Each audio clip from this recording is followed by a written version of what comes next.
Culture within any organization is crucial to how the organization performs.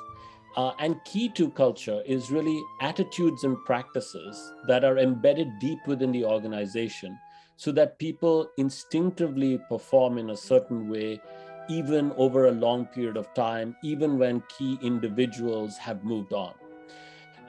Some of these attitudes and practices could be there to promote creative thinking, giving people time and space to experiment, to fail, to learn from failure, to share the benefits of that learning with others.